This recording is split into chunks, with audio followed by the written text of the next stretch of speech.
Yeah, listen. I think he's an excellent player. I wanted to see him start yesterday. I just thought Carsley got it wrong. We should have had a focal point at centre forward. You've got Solanke and Watkins, who have both been in really good form on the bench, and you're not starting them.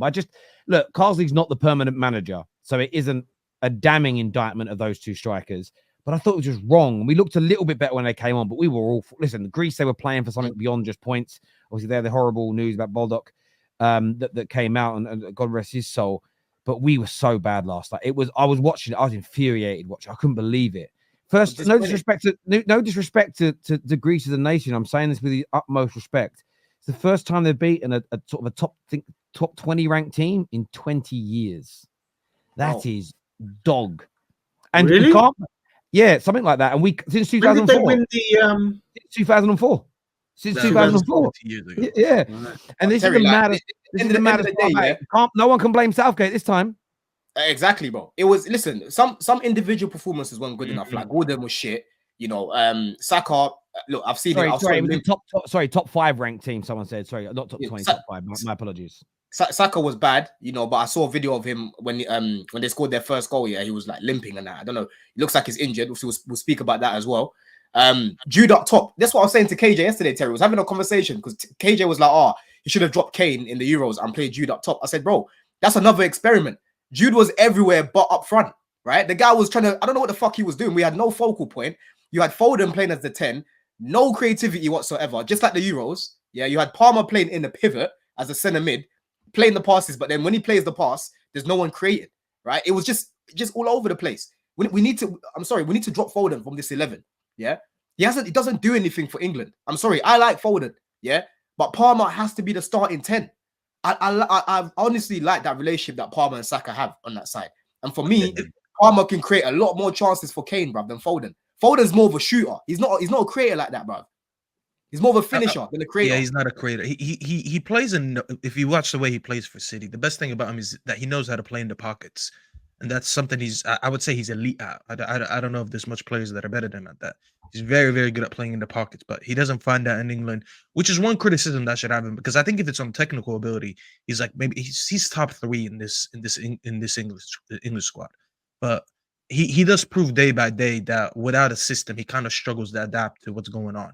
You know, at the end of the day, international football is never about system. Unless you're Spain, they're the one team that always looks very systematic. Outside of that, international football is more of like what you got on the day and what you got in that tournament and who's the manager in charge. And if you have the best players in your country, they're probably going to put something together. But I look at this England team, and number one, I mean, back to your point earlier about him winning the award, I understand why people were talking about him winning the award because he didn't play enough or he only played like 52% of the games. Last year, I hear that. However, I understand he didn't do that for England. He did it for Chelsea, but this guy is your best player. Is that plain and simple? And the more your fans get angry about it, the more I understand why you guys haven't won anything for 60 years. Because you just always find ways to shit on your best players. There's always excuses to shit on your best players. Cole Palmer would bro, this guy looks like he has some Brazilian genes. I'm going to be real with you. He's one of the best players I've seen coming out of England in recent years. So you need to actually build this team around him. And I'm just a little bit more confused why yesterday I saw Bellingham was playing up front. Wasn't Solanke selected for this team, by the way? I don't know if Kane was, but was it? So why did you play him? Because Solanke is very similar to how Nico Jackson plays. He likes to run. He likes to pick up the ball. He likes to link up play. I think he's a better finisher than Nico Jackson, but that's what Palmer is used to. Why don't you just replicate that and see what happens there? Because Solanke is actually young as well. That when you look at the next World Cup, it's in 2 years. That's really what all nations get prepared for in that time. The World Cup is in 2 years. He's 27 now, so he's going to be by then he's going to be like late 28, 29.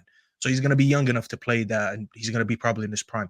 Why are you not trying to build something like that? Why are you not working on something like that? Like, why are you not? You have less than 2 years to get ready for that World Cup. Why are you insisting with Bellingham when it doesn't fit what you're trying to do with Palmer? Like, it just doesn't make sense. He needs to make a decision. I know Lee Carsley is probably not going to be the permanent manager. But for now, why are you not trying to build something that's going to be sustainable within the next year and a half or 2 years to go into the World Cup and be ready for it? And that's the part that doesn't make sense for me. Because I'm seeing now, people saying Palmer is better. No, Jude is better. Well, you got to figure out who you're going to play. Because I think Palmer is better. But even if you think Jude is better, then start building the team around that. because before you know it, the World Cup is going to be here, and you got to be prepared for it. So I don't know, bro. I've It's a got a sticky horrible situation. feeling. I've got a horrible feeling, and I hope whoever the new manager is doesn't do this, because we do have some stars again, and we do have some really good individual football players. I really hope we don't go back to the kind of Capello era. And Sven, God rest his soul, did this as well, where we try and force all of our on paper best players into a team as opposed to picking the best side. I say it to this day, and I stand by this. We should have built our entire midfield around Michael Carrick. He was the only midfielder that could do a kind of holding role where we could dictate play. All the others were great box to box and box crashers and goal scorers, but they all got in each other's way. They all sort of undermined each other's abilities. As an example, there was times where we used to play Beckham in central midfield. It was stupid. And I just hope now we're not trying to squeeze these square pegs into round holes for me. I know it's an experiment, fair enough, but Angel Gomez was excellent in his first game. We needed a controller on the ball yesterday, sits on the bench. We have two very good nines who have been in excellent form in the Premier League, barely given a chance in yesterday's match. And look, he's experimenting with the team. Maybe he doesn't want the job full-time, Lee Carsley, but it's ridiculous because we play so many games anyway. Don't use the competitive. Don't use the competitive games for experiments. We play about 400 friendlies. That's what's for experiments. Let me say something as well, because a lot of Arsenal fans, right? They think Declan Rice can do it all, right? Declan Rice is a good player. He's good off the ball. He knows how to destroy the play and whatnot. But bro, he can't. He's not an octopus. Yeah. Yesterday was clear proof of that. You play him next to an attacking midfielder. Look what kept happening on the transition, bro. He was fighting for his life. They were just running through the midfield as if he wasn't there, right? And if he played for Chelsea last year instead of Caicedo, the same thing would have happened to him. That's why I kept telling people, bro, Caicedo was actually our best midfielder last year, because if it wasn't for him, it would have been an absolute tatters. I was seeing guys running at this guy, he's breaking down play, doing all of that, right? Yesterday, Rice was there. They're just running past him like he's not there because it was a structure issue, right? You don't see that at Arsenal because the structure is a lot better. So again, stop talking about your players as if they can do everything, bro. If the structure is not right, most players will not look good. And we saw that another example of that yesterday, bro. Speaking of Arsenal and their players, Saka goes off injured in the game. He limped off, didn't look particularly great. They're waiting on scan results. They've also had it confirmed today, Arsenal, that Odegaard has had a setback and will be out well into December, if not January, some reports have said. How bad could this be for Arsenal? Lots of tough games on the horizon when they get back to know no Odegaard, but potentially Saka now out injured as well. I have to wait. I have to see to believe the Saka thing because he limps off every week. So I need to actually hear something concrete. He does. There's injury reports. That's different. Well, no, but unless I see something concrete, do you know what I mean? I need to see something like, boom, he's injured. He's missing X amount of time. I did a little, because someone said like in the chat, oh, he's out for 6 weeks. And I was like, no, I ain't heard nothing about this. Typed it up. Nothing concrete. So, mate, I think a lot of it is, oh, that looks like a bad limp. So let's report that, yeah, Saka will be injured because they all want to get ahead of the news. Do you know what I mean? Be the first one to report that Saka's injured. So, could be, but like I said, seeing is believing for me. Odegaard, setback, yeah, that's not a good one, although they've been picking up results without him. How long can they do that for without one of their main players? And then when he comes back, he's been out for so long, he has to try and get that match fitness, do you know what I mean? So it's a tough one to take. If Saka is out, that's gonna be a tricky one because they don't really have the depth in that area. Do you know what I mean? Why is it gonna be tricky, man? They've got Raheem the Dream. You know, they've got a great deal from Chelsea. They only pay him 100 bags a week, right? They've got the best Raheem one, the best Dream, Raheem the nightmare, mate. You know what I'm saying? Arteta's gonna change his life. What does it matter if Saka's not there? Surely Raheem the Dream can step up, right? Stop, don't. That's what they told me. That's what they told me. I don't care what they told you. Stop. You know that's not true. You know that's not true. You know that's true. Listen, I know it's not, bro. It's time for Saudi for my man. You know what I'm saying? Funny enough, when I was at the bridge, I saw his son at the game, and I asked. He was with like a chaperone. I was like, "Oh, what? Is he a Chelsea fan? Yeah." He's telling his son, innit? Like, yeah, he's actually a Chelsea fan. I was like, "Right, his dad ain't here no more, and he's still coming games and that." It's mad. But go on. Anyways, I forgot what we were saying. Talking about Raheem about the Saka and Odegaard potential injuries or length. Oh yeah, that's a major setback. Listen, if Saka's out, it's not looking good because there's a huge drop off in quality. You know, the argument was between Arsenal fans: does Odegaard hinder the way Saka plays? And I've generally heard them talk about that Saka plays better when he doesn't have Odegaard there because he holds on to the ball too much. Where now you're gonna have either one of them. So I don't know if both of them are out. I don't know how their fixtures is coming like in the next 2 months, but it's not gonna look good. You know, the fact that, by the way, Odegaard faced a setback, that's a shame on the medical department, because I don't know the details to it, but it's definitely not a good look at all. And now Saka being out. Listen, we talked about how many times this guy's been overplayed. He's so young for the amount of games he's played. By like 28, 29, I promise you, the way Saka is, maybe his Nigerian genetics might save him a little bit. You're laughing, dumb, but you know it's true. But Nah, he's outside Iron of Man. He's that, actually Iron Man, bro. He is. He's strong. It's like bro. It's African food he eats. I'm telling you, bro. that's Strong what I'm guy, saying. man. If it wasn't for his Nigerian genetics, he would have broke down a lot sooner, you know. But this kid needed a rest, and now you're finally seeing it, you know. So it's not going to be a good look for Arsenal. And this is when a lot of people, unfortunately, are going to come back and collect receipts. Going to say this is why we should have strengthened in the summer. This is why we should have done this. We should have done that. That comment, by the way, but from Kimberly, that's crazy. That's not what I said at all. But I should have looked. But yeah, but it's not gonna look good because I don't know where the solutions are in house. You know, Saka and Odegaard both being out is gonna be a massive downfall. You know, Sterling on the right, Raheem the Dream, as Don just said, that's not gonna be the solution. It might be a stopgap, but it's not gonna be a solution. So they better pray that he's not out for a long time because they're gonna need him as soon as possible. Yeah, look, I understand why Arsenal. In terms of the details, so I was actually just reading. Someone sent me not a weird message. Someone just sent me something. A friend. It says here, Martin Odegaard has suffered a setback in his recovery from his ankle injury picked up last month. The expectation is now that he won't return until December. That comes from a guy called Connor Harrison, who's works for the Overlap and the BBC. He's very well respected, I understand, in the Arsenal fan community. So yeah, it isn't great for them. But you would think for Arsenal fans, what the last 6 weeks, 5-6 weeks would have taught them is to not panic and go into overdrive. I feel in the last international break when they, like Calafiori picked up the injury, Moreno was already out, and then Odegaard got injured. The meltdown was crazy. And like I said back then, I do get accused of only ever sort of talking about the negative Arsenal fans, which isn't true, because I said all along, I understand if you don't rate the manager or don't rate the squad, why you'd be frustrated when 2 or 3 of your better players get out. The individuals that confused me were the ones who back Mikel Arteta and back the squad, and they back Mikel to find a solution. Why were you writing your season off because of a couple of injuries? I don't like that personally. I think that the top teams, the teams that win the major trophies, find a way to persevere through a player missing out or a player, you know, City fans haven't suddenly gone, don't expect to win the league now that Rodri's out. No one really does that. So look, it'll be a few more weeks with coping without Odegaard. If Saka's out, yeah, that does create a bit of a problem. But again, it's time for the Raheem Sterlings. It's time for the Trossards. It's time for these guys, you know, Jesus is back. It's time for them to step up. It's time for them to prove they're good enough for this squad to win titles at the end of the day. Personally, though, I think Saka is going to be all right. I'm not saying he wasn't hurt.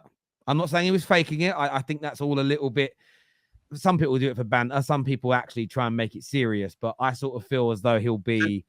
Do you think every time he limps, Terry, that it's like he's really, or do you think that it's because some players, it's not just a Saka thing. It is a kind of we've seen it a lot in football where players have a bad game and like, okay, I'm going to limp off to make it look like it's because I'm hurt that I played shit. Yeah, I'd a mate, a good friend of mine. If you're watching, I know he watches every now and then. I grew up in the East End of London with him. John Mensah. I hope you're watching, bro. I hope you're well.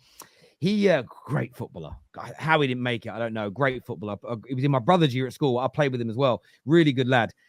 I remember once I weren't playing. My brother's year were, and I was in the changing rooms of the lads, and he's putting on knee support. And I was like, Mensah, what have you done to your knee? And he went, nothing. I was like, why are you wearing a knee support? He went, oh, if I mess up, then I'll limp, right? This is when we were kids. You're talking 20 plus years ago, right? So people do it. However, I think what Saka does is precautionary. I actually like what Saka does to a certain degree. And I'm going to use a fighting example. Conor McGregor once got asked a question in a press conference. Why, when you're losing fights, like talk about when he taps out in fights, why does he kind of pull away? And he basically says that some will say that's like giving up. and you'll get this doing jiu-jitsu, but his view is sometimes when you're in a fight, you know you've lost. So tap and get out. Don't let yourself get knocked out. Don't let yourself like pass out because that takes longer to recover. Get out of there in the best shape. Yeah, get out in the best shape possible to recover quickly, to get back to training, to rectify the loss. And I think Saka does something similar. I think he feels something and it's like, I could play on. But if he plays on, maybe it goes, maybe it snaps and he misses 3 months, maybe he misses 5 months. And I think sometimes footballers have to be protected from themselves where they so I think there's a little bit of that. I know the limping annoys people. Again, I'm one of those people where I just personally, things like that don't bother me. It's just great. He limped. I don't look at it. Does that make sense? It's, you know, I don't get annoyed. Maybe when I was younger, I did. I don't care with the way a manager celebrates. You know, the way like Conte used to celebrate for Chelsea? Zero effect on me. Against my club, maybe a little bit, but I don't go, what a bastard. When Jose run down the touchline and slid, I was annoyed they scored against United, but I did laugh at what he did. I was like, that's a madness. I'd love to see when Gary Neville run down and did it. I don't get annoyed. But some people in football, they just seem to get held up, like hung up on how someone celebrates or someone's haircut or the car they drive or, oh, he limps when he gets hurt. For me personally, it's no big one, but maybe that's just me. On your earlier point, I understand the meltdown from all Arsenal fans, even the positive ones, right? Because they haven't seen their team get over the line under Mikel Arteta, right? So they've seen these key players like Odegaard and Saka stay fit, these top players stay fit and still come up short against Man City. They know what it takes. So when you're losing these top players and trying to win the league, they know how, you know, damning that is against their team, you know. So it completely makes sense to me because they haven't had that previous, whereas, like I said, the Man City fans, they've seen their team lose a De Bruyne, you know what I mean, and players like that and still get over the line. So it's different. I think experience dictates how they react to these injuries. Yeah. I actually been called out by Ali. Says, Terry, you was for Klopp. I have to admit, actually, yeah, you got me there. I think in games, especially, like I said, in the moment, I can be annoyed it's happened. But with Liverpool and Klopp, I probably did. It was do you know what it was? It was the punching of the hands. But it wasn't that he did it. It was that Liverpool fans tried to make it sound like he invented like fist pumps to the crowd. I think that's what it is more than anything. That's more my thing with Liverpool fans. But yeah, you probably got me there, to be fair. So fair play to you. I'll always admit defeat. And yeah, that's true. But generally speaking, those things, though. I remember once there was an article about James Maddison, but he had a see-through bag. Do you guys remember that? It was like a YSL see-through bag. And the internet was talking about it. I'm like, why are we talking about a backpack?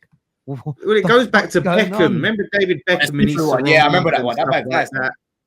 Beckham used to wear the sarong and then he had the haircuts. Like Beckham was one of the earlier examples of that in the 90s. So it's always going on. Ali celebrating, hold that. I got you. Yeah, I'm just admitting it. Like, yeah, you're probably right. I probably have done that with Klopp because of my hatred for Liverpool. So you're probably right. But can I hold that? I'm admitting it. I am holding it by saying, do people not understand? Listen, I'm a bit too old for all the new slang, right? But hold that. I did. I accepted it.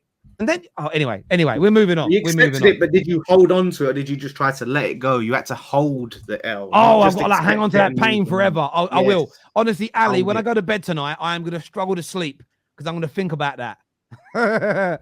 Love you, bro. Love it. Saka is playing so much games and Arsenal.